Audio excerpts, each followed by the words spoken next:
Comment faire une demande d'admission d'une université à l'étranger? Alors, bienvenue les amis, bienvenue dans cette nouvelle vidéo aujourd'hui. Dans cette vidéo, je vais vous répondre à cette question. Alors, le titre de cette vidéo aujourd'hui, ne vous fiez pas trop au titre, parce que ce que je vais dire, ça ne se limite pas juste au Canada. Donc, vous devez savoir que les différentes universités à l'étranger fonctionnent un peu de la même manière. Donc, le système est le même. Je pourrais dire, le système, il est quasi général. Alors, dans cette vidéo, je vais vous expliquer ce que vous devrez savoir avant de pouvoir faire une demande d'admission. Et tout à l'heure, je vais vous présenter l'écran de mon ordinateur où on va postuler ensemble pour une demande d'admission dans une université au Canada. Donc les amis, restez et regardez la vidéo jusqu'à la fin. Alors si la première fois vous êtes tombé sur ma chaîne YouTube, moi c'est Franck pour la portée de la chaîne FP Opportunité de Voyage. Sur cette chaîne, on parle des différentes opportunités de voyage, exactement comme son nom l'indique en fait. Alors si tu es nouveau, n'hésite pas de t'abonner et de smatcher la cloche de notification pour être toujours notifié des différents contenus qu'on poste sur cette chaîne.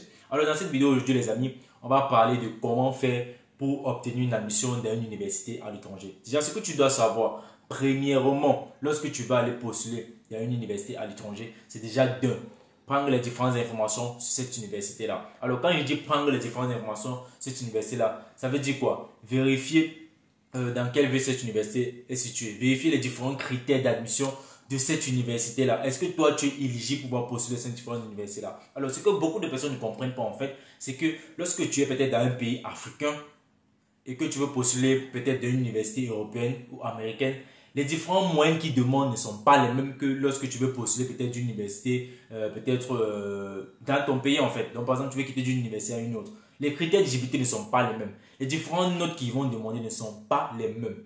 Donc ce que vous devez déjà retenir les amis. Beaucoup d'entre vous, avec la venue en fait de l'immigration au Canada, tout le monde veut migrer au Canada et certains ne vont que gaspiller de l'argent durant leur procédure et ils ne sont pas éligibles pour ces différents pays. Alors moi principalement, je ne fais pas la procédure du Canada. Moi, pour ces différentes personnes qui me contactent, me disent oh frère, aide-moi à obtenir un travail au Canada, aide-moi à obtenir une admission, etc. Non, je ne suis pas un spécialiste de l'immigration canadienne, donc je ne fais pas cela. Alors, je vous partage les différentes informations à propos de comment obtenir une admission dans ce pays-là. Et je vous ai dit ce que je vais dire dans cette vidéo, ça ne se limite pas qu'au Canada, c'est de façon générale. Alors, la première des choses, comme je vous ai dit, c'est de vérifier les différentes informations pour ce pays. Dans quelle ville il est situé, les différents critères d'éligibilité. Alors, en fonction des différents pays, en fait, on peut te dire, toi, pour ton pays, toi qui postules, voici la note requise. Par exemple, pour un Sud-Africain qui veut se venir postuler, là, sa note peut-être pourrait être moins que la tienne. On va prendre un simple exemple. Déjà, vous devez comprendre que le système éducatif dans les différents pays ne sont pas les mêmes. Donc, si par exemple, voici un exemple banal que je prends. Si on demande, par exemple, à un étudiant camerounais que pour pouvoir obtenir l'admission d'une université, peut-être au Canada, il lui faut 13 minimum sur 20. Peut-être un étudiant sud-africain, on va lui demander 11 sur 20. Donc, ce que vous devez déjà retenir. Alors, la deuxième des choses que vous devez savoir avec les universités à l'étranger, pas seulement les universités canadiennes, la majorité des universités, en fait, lorsque vous faites la demande d'admission, ils ont un système dans lequel vous pouvez postuler. Quand je dis le système, en fait, c'est en fait une application, soit peut-être c'est un logiciel dans lequel vous allez créer un compte, vous allez postuler et des fois vous allez payer des frais pour pouvoir postuler. Beaucoup d'universités canadiennes le font. Il y a l'université d'Oxford, l'université Laval, le collège Douglas au Canada. Beaucoup, même les cégep au Canada le font.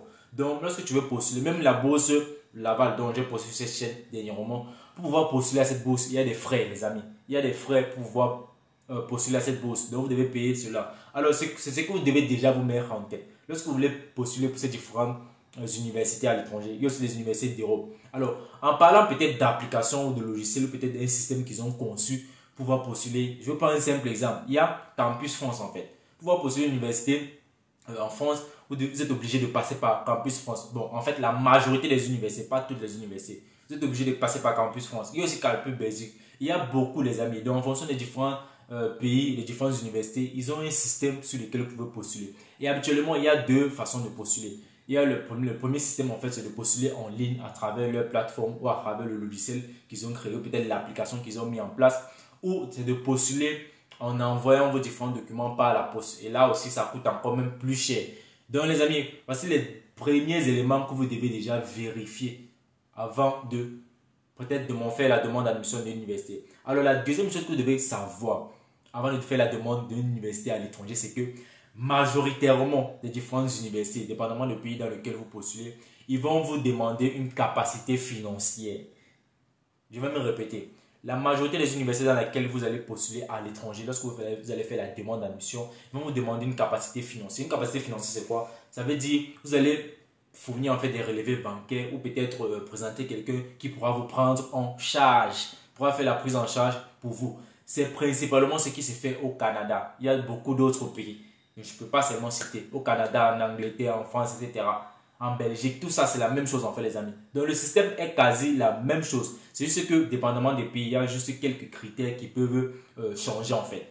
Donc, ce que vous devez savoir. Et aussi, lorsque vous faites les demandes d'admission dans certaines universités et que le système éducatif là-bas est en anglais, lorsque vous allez faire la demande, soyez-en sûrs qu'ils vont vous demander un certificat de langue anglaise. Actuellement, ils demandent un niveau B2, donc minimum B2. Soit ils vous demandent un TOEFL, soit le IELTS. Donc les amis, s'il vous plaît, avant d'aller postuler, cherchez d'abord les différents critères d'éligibilité dans ces différents pays-là ou dans ces différentes universités. C'est ce que vous devez savoir avant de pouvoir postuler.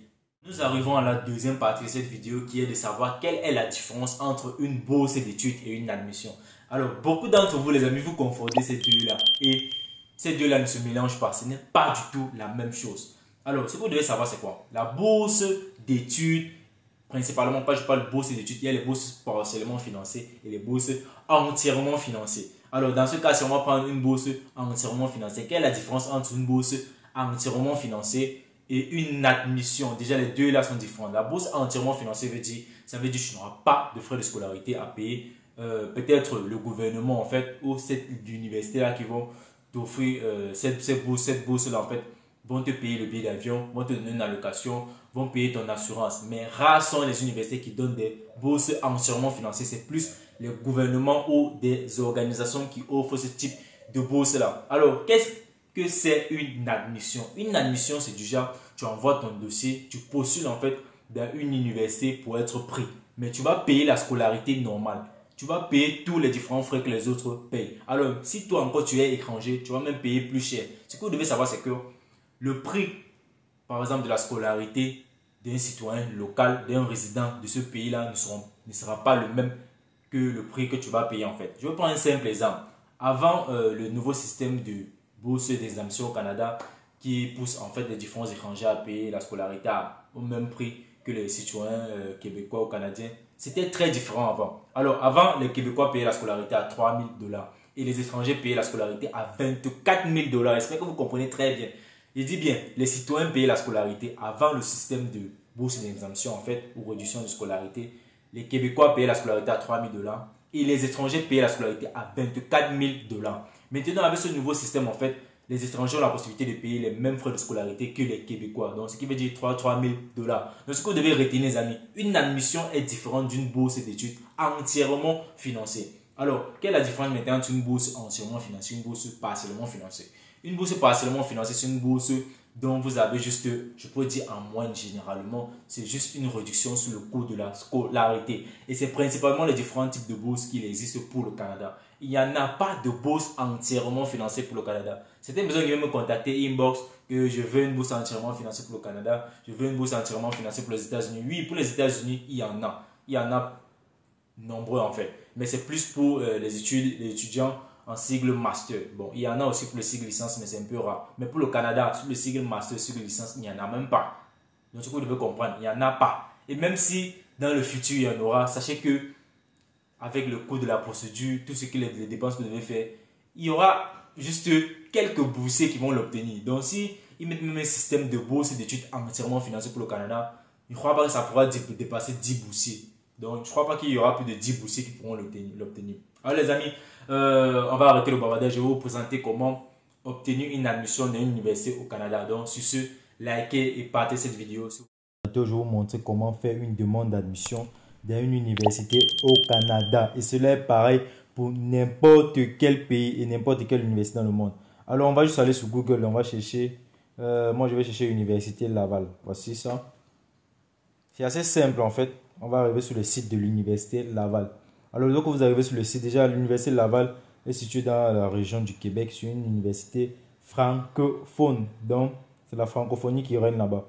Alors, qu'est-ce qu'on fait? Lorsque tu arrives sur le site, tu descends juste, tu vois, voici les différentes étapes pour pouvoir obtenir une admission. La réalisation de votre projet d'études commence ici. La première étape, c'est de trouver un programme. La deuxième étape, c'est de préparer votre dossier. La troisième étape, c'est de déposer votre demande. La quatrième étape, c'est de faire le suivi de votre demande. Alors, c'est assez simple. Voici toute la page quand je défile, etc. Alors, mais ce qui nous intéresse aujourd'hui, c'est comment postuler pour faire une demande. On clique sur la première étape, trouver votre programme. Vous allez voir comment les choses se présentent, les amis. Alors là, on parle d'études, trouver votre programme d'études, chercher par mots-clés. Ici, tu peux cliquer pour voir tous les différents programmes. Tu cliques là, on va te présenter tous les différents programmes. Alors voilà, premier cycle, deuxième cycle c'est maîtrise, bon, master en fait. Troisième cycle, doctorat et recherche, etc. Alors les amis, pour nous, on va chercher ici pour premier cycle. Alors le cycle, premier cycle chez eux, c'est de 90 crédits et ça va de 3 à 3 ans et demi. Alors on dit premier cycle, on dit baccalauréat et doctorant de premier cycle, certificat, micro-programme. On va cliquer sur premier cycle. Voilà déjà les différentes informations. Alors voici les différentes sessions d'admission. Il y a la session d'automne qui veut dire de septembre, la session d'hiver de février. Alors baccalauréat en actuariat, ça veut dire quoi? Je ne sais pas c'est quoi. Alors on dit baccalauréat séance. Alors voici toutes les différentes informations à propos des programmes et comment faire la demande d'admission. Voici l'admissibilité. Donc les amis, lorsque vous allez sur le site, surtout évitez d'aller faire les demandes de bourse et d'études ou peut-être demandes d'admission avec les téléphones. On ne postule pas pour ces différents trucs avec le téléphone. Je suis fatigué. Beaucoup d'entre vous venez vous dites j'ai cherché ce bouton, si j'ai cherché ce lien, je ne vois pas. Alors que tu es en train de faire toutes ces différentes recherches avec le téléphone. Comment tu vas voir tout cela lorsque tu veux postuler avec le téléphone en fait? Alors on dit admissibilité. Pour connaître les licences d'admission, choisissez la catégorie qui correspond à votre situation. Si vous n'êtes pas titulaire d'un diplôme requis pour l'admission, mais que vous répondez à tous les critères d'admissibilité, les candidats et candidats adultes, vous pourrez être admissible au programme. Alors, étudier au Québec, études au Canada, hors du Québec, études hors du Canada. Alors, pour études au Québec, diplôme requis, DEC, etc., baccalauréat international, sciences puis appliquées. Voici les différentes informations à propos des différentes matières sur lesquelles il porte l'importance en fait. Alors ici, il y a la mathématique, il y a la physique, il y a les cours, un cours parmi lesquels calcul avancé, calcul 3, probabilité statistique, etc. Donc les amis, prenez vraiment du temps.